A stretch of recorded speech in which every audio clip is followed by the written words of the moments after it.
bisa patahkan kakiku, tapi tidak mimpi-mimpiku. Kau bisa lumpuhkan tanganku, tapi tidak mimpi-mimpiku. Kau bisa merebut senyumku, tapi sungguh tak akan lama. Kau bisa merobek hatiku, tapi aku tahu obatnya. Manusia-manusia kuat, itu kita. Jiwa-jiwa yang kuat, itu kita. Manusia-manusia kuat, itu kita. Jiwa-jiwa yang kuat, itu kita. Kau bisa hitamkan putihku, kau takkan gelapkan apapun. Kau bisa runtuhkan jalanku, kan ku temukan jalan yang lain. Manusia-manusia kuat, itu kita. Jiwa-jiwa yang kuat, itu kita. Manusia-manusia kuat, itu kita. Jiwa-jiwa yang kuat, itu kita. Bila bukan kehendaknya,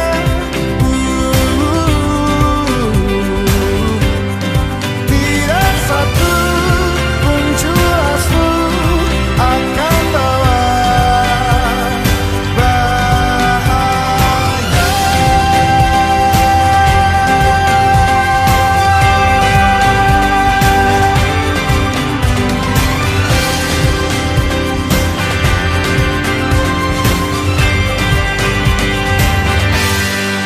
Manusia-manusia kuat, itu kita. Jiwa-jiwa yang kuat, itu kita. Manusia-manusia kuat, itu kita. Jiwa-jiwa yang kuat, itu kita. Manusia-manusia kuat, itu kita. Jiwa-jiwa yang kuat, itu kita. Manusia-manusia kuat, itu kita. Jiwa-jiwa yang kuat, itu kita. Kau bisa patahkan kakiku, patah tanganku, rebut senyumku, hitamkan putihnya hatiku, tapi tidak mimpi-mimpiku.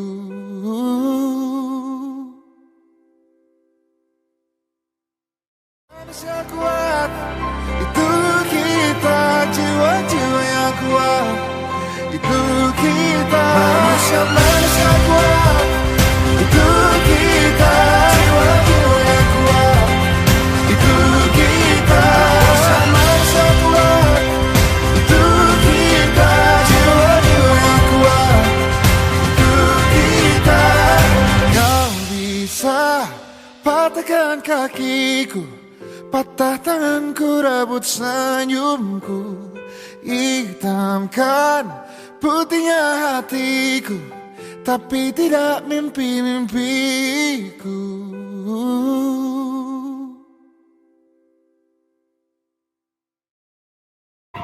Baik, assalamualaikum warahmatullahi wabarakatuh, Bu Subai. Terima kasih Bu atas kesempatannya. Saya mohon bantuannya untuk kita bicara terkait dengan aset-aset yang sedang ini. Jadi kebetulan gini Bu, dalam kegiatan program ini ada sebuah modul, yaitu pemimpin dalam pengelolaan sumber daya. Nah, pemimpin dalam pengelolaan sumber daya ini ada beberapa aset yang tentunya sebagai pendukung dalam pengelolaan sumber daya ini Bu. Ada aset manusia. Aset manusia ini termasuk dengan guru, siswa, tenaga pendidik, orang tua, komite, dan lain sebagainya. Kemudian aset sosial. Aset sosial adalah aset yang orang-orang luar yang terlibat dalam kegiatan sekolah, misalnya komite, RT RW, puskesmas, kelurahan, termasuk juga kemarin ada kegiatan vaksin, itu juga termasuk aset sosial. Kemudian ada aset fisik. Aset fisik ini adalah gedung sekolah, sarana prasarana, infrastruktur itu masuk ke fisik. Kemudian aset politik. Aset politik adalah dinas pendidikan sebagai mengambil kebijakan terkait dengan program pendidikan di Kota Bekasi ini. Kemudian anggota dewan sebagai komisi pendidikan itu juga masuk aset politik, termasuk juga wali kota dan lain sebagainya. Tentunya juga lurah, camat itu juga termasuk dalam aset. Kemudian aset lingkungan juga Bu. Lingkungan itu wilayah kita, ada di mana sekolah SMP Negeri Sarobani ini, ada di mana wilayah perkotaan. Apakah ini mendukung nanti terkait dengan pembelajaran siswa yang berpihak? Terus juga aset finansial. Sekolah kita juga kan kebetulan menerima BOS. Ini aset finansialnya seperti apa, yayasan juga seperti apa. Kemudian ada aset agama dan budaya. Ini terkait kita karena kita sekolah Islam terpadu ya, tentunya pasti aset agama yang mendukung dan budaya sekitar sekolah, budaya masyarakat sekitar yang mendukung pengelolaan sumber daya. Nah, ini Bu Zubai selaku kurikulum mewakili kepala sekolah, kira-kira saya mohon masukan dari Ibu. Kira-kira dalam pengelolaan sumber daya sekolah SMP di Sarobani ini kira-kira dari 7 aset ini mana aset yang bisa kita jadikan sebagai aset melakukan kegiatan pembelajaran yang berguna? Itu silakan. Terima kasih. Ya. Kalau menurut saya tadi dari yang tadi ada 7 aset. Ada 7 aset. Nah, mungkin yang pertama itu aset manusia itu punya peran. Dan memang dari awal kita beli mungkin lebih mengutamakan aset manusia ya, karena Betul. memang kalau aset fisik mungkin kita dulu masih kontrak, masih macam. Tapi dengan adanya aset manusia, alhamdulillah sekolah kita berkembang terus. Ya, dari guru-gurunya yang memang ketika masuk pun seleksinya cukup ketat ya.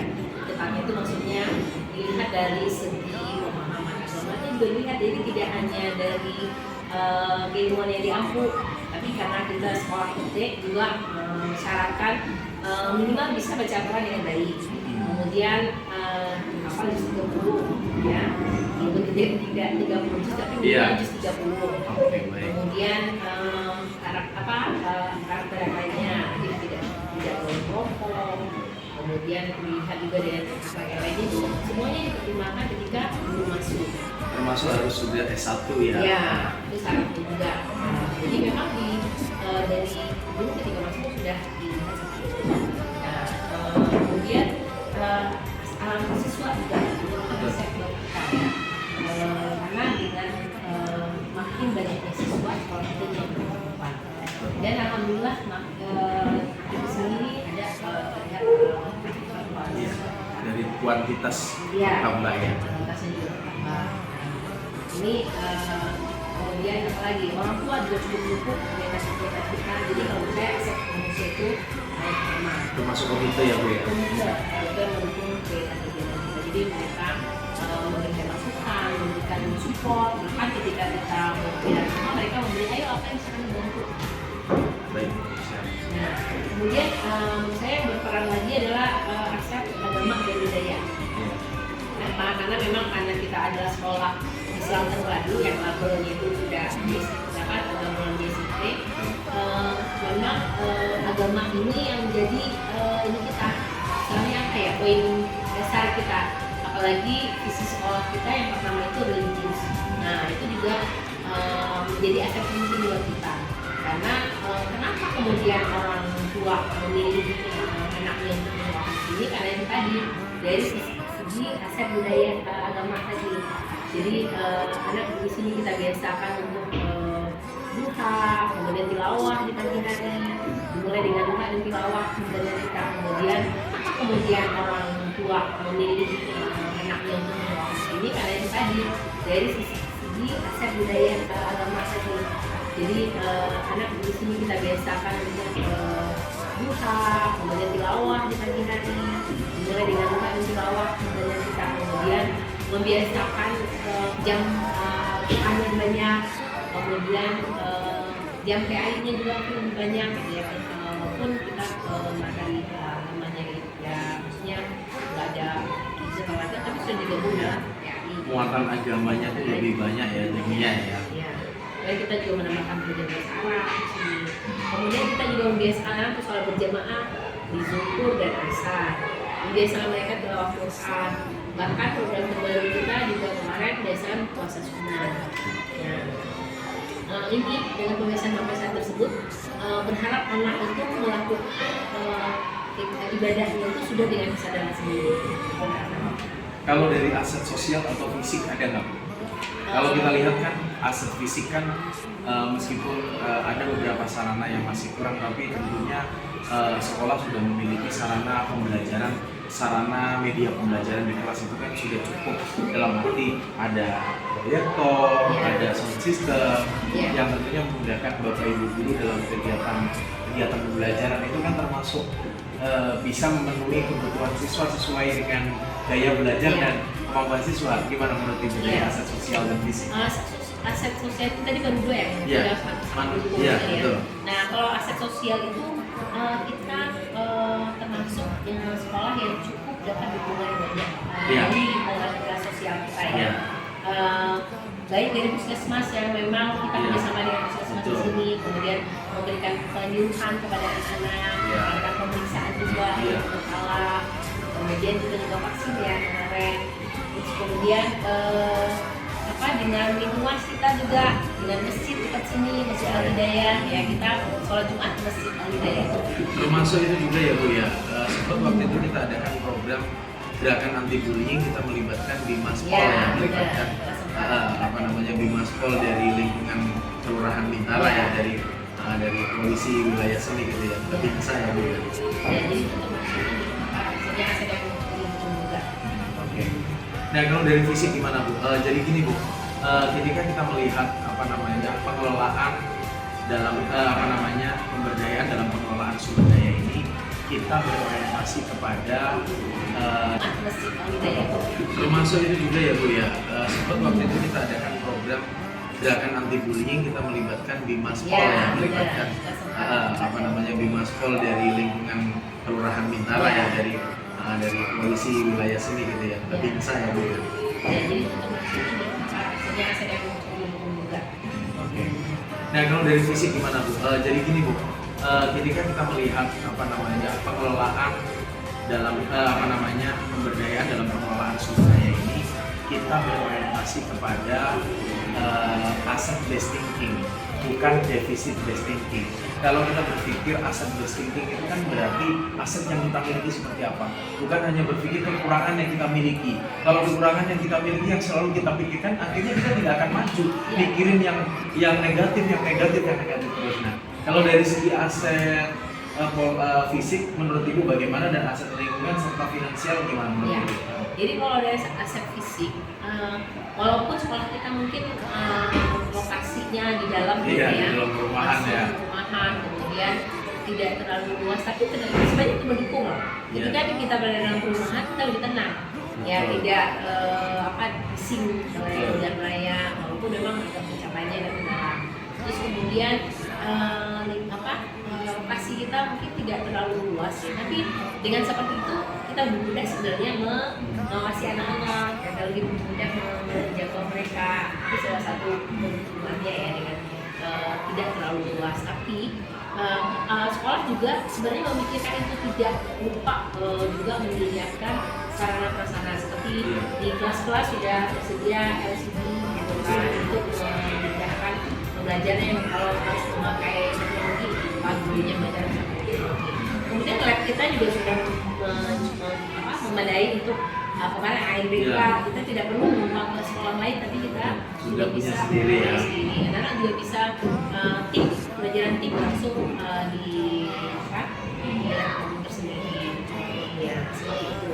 Kalau dari aset lingkungan Ibu atau dari finansial, apakah ada yang sebagai yang tentunya dalam pengelolaan sumber daya ini untuk aset lingkungan dan aset finansial? Ya, kalau lingkungan karena kita memang kalau secara lingkungan alam mungkin kita kurang. Iya, karena kita di perkotaan. Iya, kita perkotaan. Tapi kelebihannya itu tadi, lingkungan kita karena kita di dalam justru menguntungkan tidak terlalu bersih. Dan berarti gini ya Bu ya, meskipun kita di lingkungan perkotaan bukan berarti bahwa tidak ada sumber belajar yang bisa kita ambil dari masyarakat, bukan berarti begitu, karena tidak ada sumber belajar yang bisa kita ambil dari masyarakat, bukan berarti begitu, karena kita kan bisa juga yang menjadikan masyarakat perkotaan yang ada di lingkungan sekolah ini. Ya. Kayak ingat banget waktu malah di awal itu yang kita minim banget dulu ya. Betul. Itu anak happy belajarnya. Okay. Sampai apa? Waktu itu saya ingat banget ketika aku musik, saya langsung bawa ke aku kuliah. Nah, kemudian belajar karena malah komunikasi. Berarti siswa bisa menjadikan lingkungan sekitar sebagai sumber belajar ya Bu ya? Sebenarnya bisa. Jadi bahkan walaupun kemampuan kita di sini tidak terlalu banyak, tapi kita bisa membawa anak-anak sekarang kayak seperti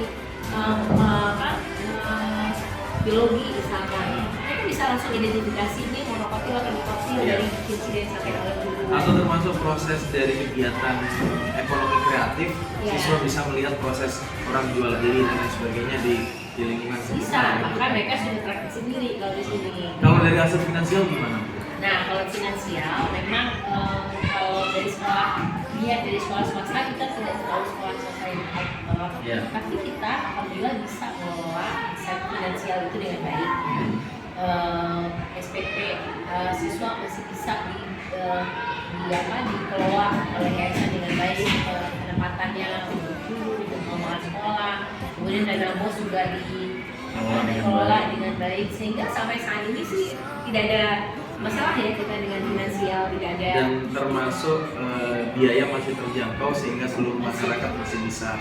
Termasuk masih sangat terjangkau. Sangat Kalau untuk terjangkau. sekolah IT ya. Sekolah IT sangat terjangkau sehingga orang tua masih bisa untuk menjadikan referensi dengan biaya yang terjangkau dengan sekolah yang full day. Ya, bahkan kita fasilitasnya AC ada, ruangannya AC. Baik.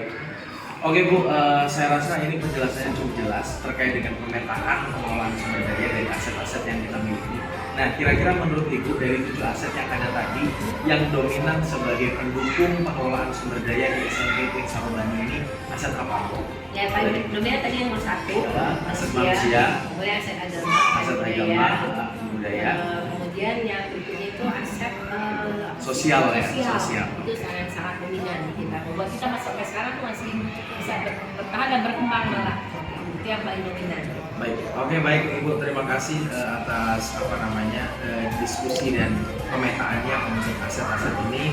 Tentunya ini akan menjadi sebuah aset yang berharga untuk mendukung visi sekolah dan untuk mengembangkan sekolah sebagai sekolah yang mampu mengelola sumber daya yang tentunya berpihak kepada murid.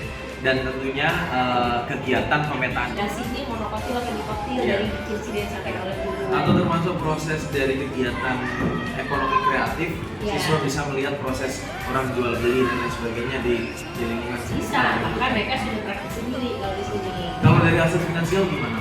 Nah, kalau finansial memang kalau dari sekolah swasta kita tidak terlalu sekolah swasta yang baik, tapi kita alhamdulillah bisa mengelola aset finansial itu dengan baik.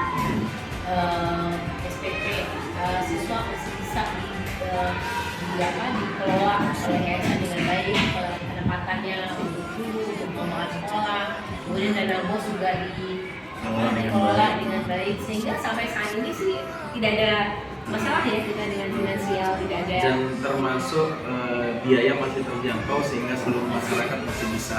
Termasuk masih sangat terjangkau. Kalau untuk sekolah IT ya. Sekolah IT sangat terjangkau sehingga orang tua masih bisa untuk menjadikan referensi dengan biaya yang terjangkau dengan sekolah yang full day. Ya, bahkan kita fasilitasnya AC ada. Ruangannya AC. Baik. Oke Bu, saya rasa ini penjelasannya cukup jelas terkait dengan pemetaan pengelolaan sumber daya dari aset-aset yang kita miliki. Nah, kira-kira menurut Ibu dari 7 aset yang ada tadi, yang dominan sebagai pendukung pengelolaan sumber daya di SMP Twin Sarobani ini aset apa Bu? Ya, paling dominan tadi yang nomor 1, aset manusia, kemudian aset agama, budaya, kemudian yang berikutnya itu aset sosial. Itu sangat dominan di kita. Buat kita sampai sekarang tuh masih bisa bertahan dan berkembang malah. Itu yang paling dominan. Baik, oke baik Ibu, terima kasih atas diskusi dan pemetaannya untuk aset-aset ini. Tentunya ini akan menjadi sebuah aset yang berharga untuk mendukung visi sekolah dan untuk mengembangkan sekolah sebagai sekolah yang mampu mengelola sumber daya yang tentunya berpihak kepada murid. Dan tentunya kegiatan pemetaan ini tidak hanya kepada wakil kepala sekolah, tidak hanya kepada kurikulum, tapi kepada rekan-rekan guru yang ada di SMP Desa Robani untuk memetakan terkait dengan bagaimana pengelolaan sumber daya sekolah ini menjadi sekolah yang mendukung aset-aset yang ada dengan dasar konsep asset based thinking, bukan kepada defisit based thinking. Terima kasih Bu Zubaya Ida atas kesempatan yang diberikan terkait dengan pemimpin dalam pengelolaan sumber daya. Tentunya mudah-mudahan kita bisa mengaplikasikan dan mengembangkan aset yang kita miliki di SMP IT Insan Rabbani. Terima kasih, salam dan bahagia. Kau bisa patahkan kakiku, tapi tidak mimpi-mimpiku. Kau bisa lumpuhkan tanganku, tapi tidak mimpi-mimpiku. Kau bisa merebut senyumku, tapi sungguh tak akan lama. Kau bisa merobek hatiku, tapi aku tahu obatnya. Manusia kuat